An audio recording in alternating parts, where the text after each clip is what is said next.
We are looking right now at a police pursuit. This car going at pretty high rates of speed. They're on these surface streets. This is believed to be a stolen car, a Kia. There were 4 people in the car at one time. We understand 2, I believe, have bailed out.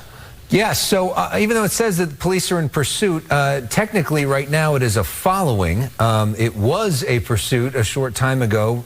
They have backed off of this vehicle because of how quickly and how dangerous this is. You just saw that car blowing through a stop sign. We've seen it catch air at a few moments because it's going so fast. We just saw the helicopter overhead, so they're able to follow this thing from the sky as we are following it from the sky as they now move through Expedition Boulevard and Denker Avenue. We're in the South LA area. You see the Metro train, which is running there. This is rush hour on a Friday night, although you don't see too busy of streets in this particular area. That may soon change. You see some black and whites on the other side of the street. But the concern is that this person is driving dangerously and that sometimes putting the black and whites right behind the vehicle causes them to go even faster and put some of the other folks on the road in more danger. Alex, look at this here. This car trapped there in this rush hour traffic you were just talking about. Unsuspecting drivers right next to this stolen vehicle, we believe. They were on the freeway at one point, the 110 freeway, but look at the right of the car. You see something hanging off, right, and the left front also has some damage. We believe that's all from this pursuit, which is now following because of the danger of it. The driver there now back on the move here, but again, you have to wonder how much rush hour traffic they're going to encounter here on these South LA surface streets. And the other thing, when you're right by the train tracks there, if you're trying to make a turn like this driver is now, there are moments where the trains will come and the roads will be closed. But look at the damage there. Look at that. Boy, so you wonder if that is from, if it was already like that when they got into this car at the beginning of today, or that was sustained as part of this this chase. We don't know because we haven't been up there. It's some kind of damage due to the chase. Yeah, and so clearly we don't know if that injured anybody or hit into a car or what exactly it hit into, but it looks like it's pretty severe damage there. It's kind of amazing.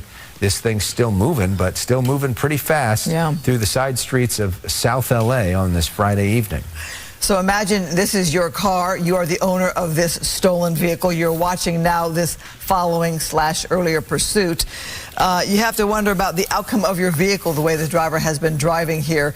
High rates of speed on the freeway. Now we're on these South LA surface streets. And Alex, we talk about suspects sometimes going to an area that is more familiar to them. This vehicle was in Hawthorne, now in South LA.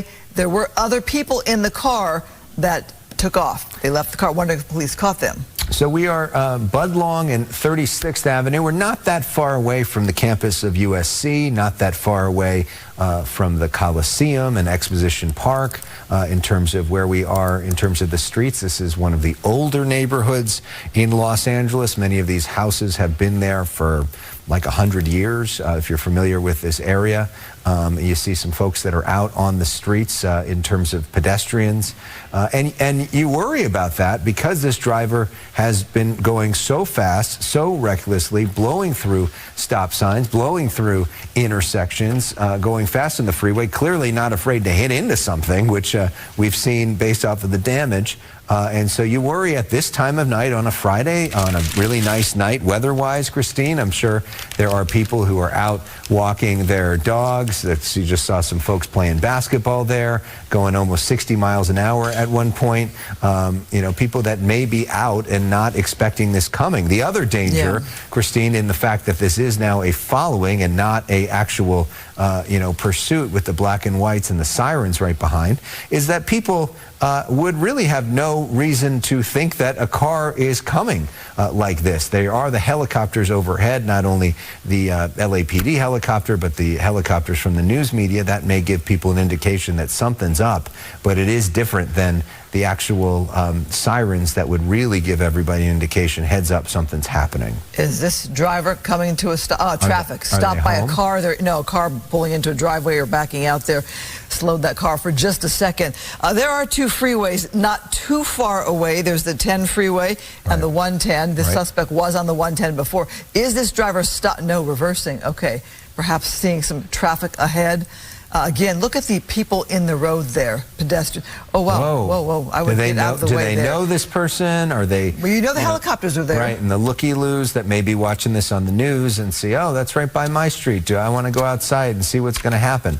We don't know the mindset of this person. Is this person armed? Are they under the influence of something? You know, what led to all of this? So it's a good rule of thumb to not put yourself in the middle of one of these things, not knowing what's going to happen. And frankly, you could get hit based off of the way this person is driving. So if this isn't in your neighborhood, the better idea is to stay inside. And if you enjoy this sort of thing, keep watching us on TV. So another stop sign rolled through. What happens, as we know, Christine, at the end of this is that they will go through, and every one of these traffic violations, there's another one, could be added onto this person's potential sentence. So you wonder, as we've talked about so often, that people will go to a neighborhood that they're familiar with, maybe where they live, where their parents live, where a friend lives, maybe try to stash the car, go into somebody's home or something like that, versus sort of a random neighborhood. Oftentimes we see people circling in those neighborhoods trying to get home or trying to get to a loved one who they may be in communication with via cell phone, something like that. We don't know if that's what's happening here, but we do know, Christine, that this person for at least some time now has chosen not to get on the 110 freeway, not to get on the 10 freeway, and to continue circling this South LA neighborhood. Well, I'm wondering too, with the people who were able to bail from this vehicle, are police talking to them? And then you see the damage there again to that passenger side now of the vehicle, parts of the car hanging off there. And we talk about, as you said, neighborhoods that might feel familiar to the driver. They have stayed in the South LA area since we've picked up this pursuit here. Again, this started in Hawthorne. It is a following now due to the danger of it.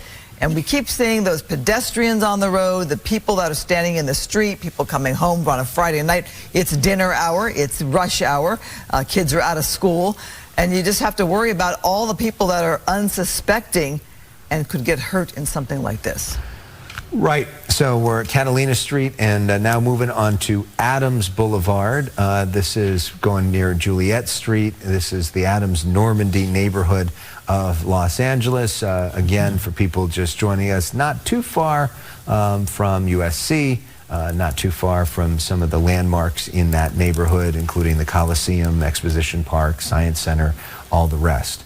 So moving pretty quickly right now down Adams, which is a major thoroughfare in that neighborhood. We do see some people are out at the bus stop, out near the 7-Eleven and the gas station and other things. And they're all potentially in the line if this person loses control and is skidding out, something like that. You know, without, though, the active black and whites following this driver in a traditional pursuit, there is not as much incentive for this thing to end. You're not going to see clearly a pit maneuver if nobody's there to do it. They also run the risk when they move to following that this driver could, say, go into an underground parking lot and the helicopter isn't able to spot them, and that could happen. So we are now officially at 6 o'clock here in Southern California on this Friday night. Our thanks to Christine Devine for joining us for the 5 o'clock. We now welcome in my colleague Marla Tejas for the Fox 11 News at 6. Covering and Marla, tonight, many pursuits of late of Kia Souls, if you'll remember, Alex. And of course, it is one of the most stolen vehicles right now. It's not a good list to be on. Hyundai and Kias are the most stolen vehicles currently. So we have another one. This is underway, Jefferson Park, our extreme nav technology up above, and that doesn't look like it's it. nope. lost? Did we lose it? Potentially, but we have been following this, and it was a full-blown pursuit, and then they backed off because of the danger, and very dangerous considering the damage that was done on that Kia Soul. So a few seconds after I talked about the danger of not having a traditional pursuit with black and whites on the ground, and because you can lose it from the helicopter, we lose it from the helicopter. So there you go. As we pull out, you get a better sense of where we are neighborhood-wise. And you can see Gramercy Place there, some of the older there it is. All right, there we go. Back on track. Nice job, Sky Fox, in finding this. It is challenging for the helicopter pilots without that aid of all the sirens, which give them an indication of where the car is. You're just looking at this small Kia Soul in the midst of all these other cars in the middle of rush hour traffic on a Friday evening. So we did see this car moving real fast earlier. At one point, 4 people got out of it. It is clear on the other side that there was some serious damage sustained on the driver's side of this, and we do see that piece of the car basically riding on the ground. Yeah, I mean, it's the striping of the vehicle there, to your point, exactly that, riding on the ground. So West Adams Boulevard, picking up speed, 50+ miles per hour, very dangerous, crossing over the double yellow lines there. And this is, that fine line that law enforcement has to walk in terms of, do we actively pursue, do we back off because of the danger to all of the innocent people out there on this Friday evening, 6 o'clock, 6:02, and this is the balancing act that they do. And that they have a lot of experience with based off of what we've seen, not only in the recent weeks, but in the recent years as well, as we see so many of these pursuits in Southern California. So it is interesting that this person continues to stay on side streets, stay in the South LA community, and not move on to the freeway at this point. You wonder if some of that may have to do with the fact that the freeways might be jammed at this point on a Friday night, and these side streets don't have as much traffic. We're joined now by our police specialist, Tim Lynn, who spent many years in the chopper and on the ground as part of law enforcement in these pursuits, spent many years in the air covering these for local news stations here. Tim, what are the most important things that we should know about this one? There's a lot of things going on with this one, with the way he's driving, and the LAPD and also Hawthorne PD not wanting to stay involved in it. It's just a matter of just following and hoping he doesn't hit anybody right at this point.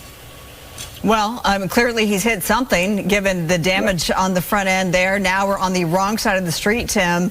Oh, gosh, making that left turn. So now we're West Jefferson Boulevard, 7th Avenue, Jefferson Park. What are your thoughts on the fact that currently law enforcement has decided to back off, but of course they do track from above? Oh, we do talk about that quite a bit, about the tracking versus actually chasing, and it's kind of a double-edged sword. If you chase them and they wreck into somebody and end up injuring other folks, then you have a problem with the civil liability that comes out of that. And then again, if you let him go like this and he continues to drive in a reckless manner, and as you see, he's already hit people. He has a lot of damage on that left front and on the right side as he goes through these intersections without even stopping. Then if he hits somebody at this point, then they will come out and say, well, you should have been chasing him, trying to stop him, because right now all you have is a reckless driver going through these neighborhoods, and there's no indication that he's being chased. There's no sirens. There's nothing of that sort going on to warn people around him to get out of the way. So all you have is this person coming up on intersections, forcing their way in, and kind of pushing through intersections like this. And so you have a couple things that could happen on this besides just getting into a wreck. You could get into a road rage act situation where he makes somebody else mad and they start chasing each other. Then you have 2 people racing around the streets. But working here along Arlington and 36, these are very tight areas, and this time of night, they are all congested. So if he starts trying to hit the wrong side of the street or push his way through this traffic, it's going to end up with more likely crashing here. But obviously he doesn't care, and he's just going to push his way through and not worry about anybody else on the road. Yeah, I mean, this neighborhood, for people that are familiar with it, is very jammed in. There's not a lot of wide streets. There's not a lot of places to go. And there's a lot of people that may be out on the streets as well, which increases the danger of this and may increase the agitation for this driver. We wonder about their familiarity with this neighborhood. Why do they continue to stay in this neighborhood when they could be going somewhere else, kind of going in circles in this South LA spot? Circles may be the wrong word. Sometimes we literally see somebody go in circles and keep going on the same streets. That's not what we're seeing here. But sticking to this South LA area as they continue to drive and continue to evade law enforcement, who have made the decision to not be chasing him on the ground with the lights and sirens, and to sort of let this person keep moving.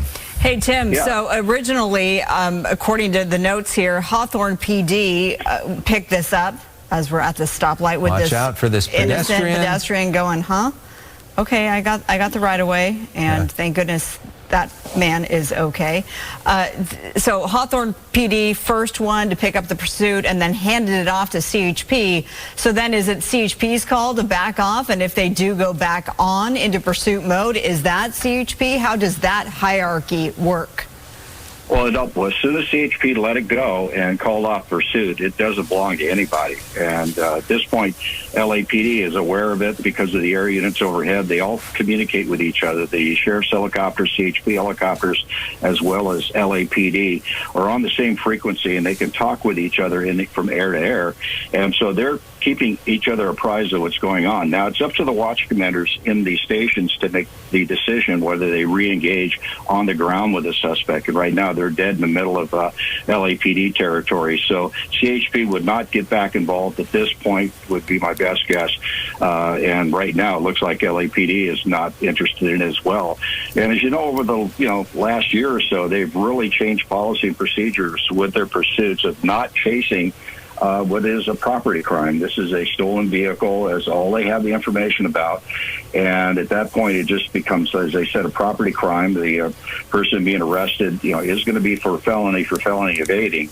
But unless they figure out who he hit or what he hit prior to this pursuit starting, or did it happen during the time Hawthorne PD was involved, that's the only charges they have pending. And right now, we don't have that information. So it's, the watch commanders are going to be watching the feed from, the local media on this, also hearing the call for the air units that are overhead to decide when to come back in. But as I've said, over the last year or so, okay. Not really this is when excited. things get more dangerous. So now we're going the wrong side of the road, and we're going fast. This is where we have the much higher potential for crash. Thankfully, got back into the other side of the road, but now this driver getting increasingly aggressive. I mean, without the ground units there, I mean, there really isn't a whole lot that can be done to stop this thing, right? I mean, it's basically just wait and see, watch what the driver does, and hope he doesn't do anything too bad, because then they might question you and say, why weren't you on the ground? Right, exactly. And when they disengage from the pursuit, they're not going to be waiting ahead of him with spike strips or any type of prevention like that. But, like I said, double-edged sword. You're going to get sued one way or the other. It's just a matter of how they're hoping this guy just gives up and gets rid of the car. So that's what they're hoping for, that he's just going to realize he's not being chased. He's going to get to a familiar territory and just park it and get out. So, but right now, wrong side of the street again, and going down Western here, it's a very heavily traveled street. You see he's going against traffic with cross traffic coming ahead. And just, he's just lucky he's not going head on with somebody who's just trying to get home from work or from school. And also at this time of night in that area, you have a lot of people on bicycles, pedestrians, and things of that sort. But here, just right down the center divider, working his way down the wrong side of the street, passing traffic. And as you're going along, just going home, you're not expecting somebody to come down the left side of you, and if you start to move in, there he's coming up on a fresh red and going to go through watch that person, intersection. Multiple people there. Yeah, and then you also think, sometimes people that may be in traffic and they're looking down at their phones, or they're, busy making plans on a Friday night and may not be totally, completely alert, and not be expecting somebody to be driving really fast on the wrong side of the road, too. And a reminder to all of us, me sometimes guilty of this, too, to, when you're driving, be alert. Well, exactly. You're going to have to keep your head on the swivel when you're driving around town, but you're never expecting somebody to come up to the stop sign and just blow right through it. I mean, Right. How many times have you made that left turn in front of a car coming to a four-way stop, expecting them to stop? Now, this guy is not going to do that. Or coming up to a green light, you're going through, not paying attention. Here, this guy comes down the wrong side of the street and goes right through the red light. So that's the problem we're having here with this guy driving the way he's driving, is that eventually he's going to run out of luck. What do you make of the fact that he's driving so aggressively without ground units on his tail? I mean, this is he doesn't need to do this. You know, and people that, you know, do things like this, they're not really of right mind. You know, tell if there's some type of intoxicant on board, or they've been using alcohol or drugs. Or do they have a mental issue? We talk about that quite a bit, where what causes a person to take this much risk just to drive around really fast? And, you know, I don't know if he's trying to hope the police come back in so he can run from them, or if he's just being, you know, having a mental episode or something at this point. But right now, wrong side of the street, going through here, going through the intersection. Yeah, look at the damage on the car there. Yeah, significant damage on both sides. So for folks who are just tuning in, hoping to catch the Fox 11 News at 6 o'clock and get some news of the day, this is it for right now. This is the pursuit of an alleged stolen vehicle. It's a Kia Soul. We now know that the Kias and the Hyundais are some of the most sought after vehicles in terms of those that are stolen. We've covered so many of these involving Kia Souls. While we are calling this a pursuit, all law enforcement has backed off, so that's why you haven't seen active black and whites tracking the Kia. Oh gosh, the guy on the bike there. Thank goodness that person is okay. We're on Menlo Avenue and West 40th Place, South LA, and we've seen the same territory for the most part as long as we've been on the air with this. And Tim, the fact that law enforcement has decided to back off, now we are at that wider view because of Skyfox. Obviously, if the person knew... Right corner? No, that's where the car... Okay, well, Skyfox can't hear you, right? I don't think so. Okay, yeah, Alex would be in his heyday if Skyfox could hear him. Okay, Tim, so here we are. I don't know if we've lost the Kia Soul, but at this point, you know, we just can pray that they give up, or they go to their known location and surrender, or just make a run for it or something. Just get the vehicle off the road. Yeah, that's what they're hoping for. But yeah, they have lost. They drove out the bottom right corner of the screen there, as Alex said. So yeah, it's going to be tough getting it back with all these trees and all this area. And also, I haven't had a chance to look at the radar to see if there's an LAPD unit overhead. But from what I'm guessing, there is not an air unit over it now, because as the pilot would do in the news helicopters, kind of key on where the police helicopter is. But right now, it looks like they've completely lost it here. So. Yeah, we did see a pilot maybe 10, 15 minutes ago that was over it, but maybe they've lost it as well. I mean, at this point, you know, there are basically four outcomes. One, we lose it and the cops lose it from the air, and then the pursuit is over that way. Two, the driver just gives up because they run out of gas or decide that they found a home or found another place to escape to. Or three, there's some sort of crash that causes the driver to give up. Those seem to be the potential outcomes at this point as we try to figure out where exactly this car is. Is that it? Yeah, there it is. Wow, nice job, Skyfox.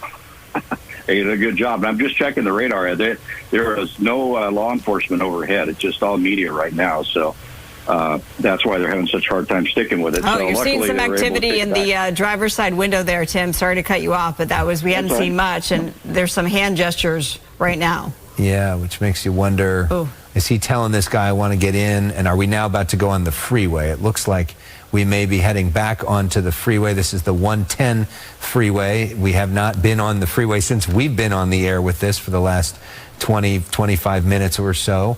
As anybody knows who drives in traffic on Friday nights in Los Angeles, there is a lot of traffic on a Friday evening on the 110. This is an area where there's a lot of different freeways coming in together, and we are now headed on the southbound way We're near Flower Street, 42nd. Right, it looks like ground unit pulled off to the right there underneath that overpass.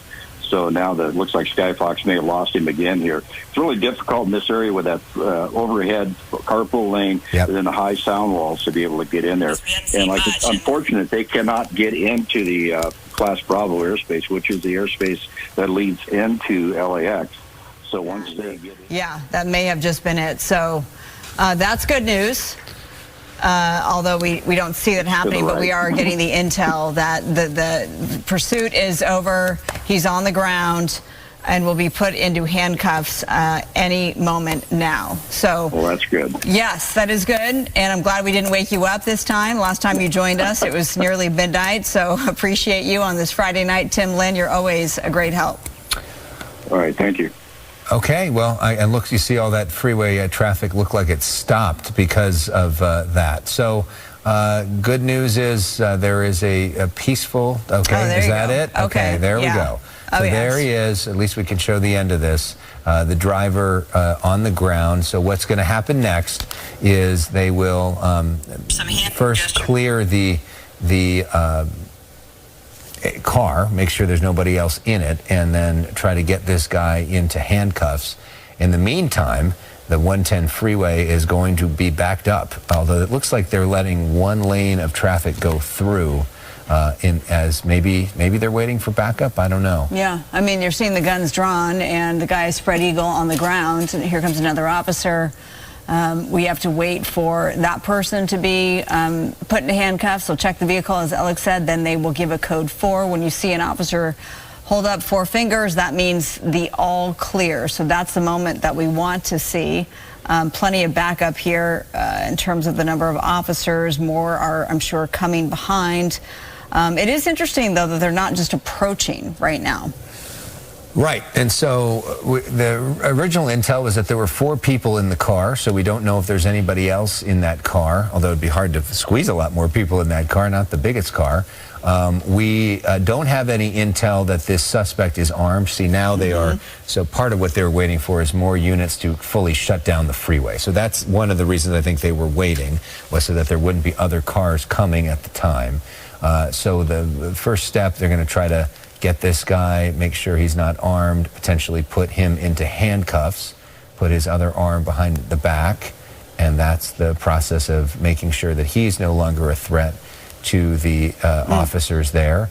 And then the process will be, now that he's out of the way, you can see them looking into this small Kia Soul and trying to ensure that there's nobody else in any of the car. At that point, you can see, looks from body language, that there's not a concern of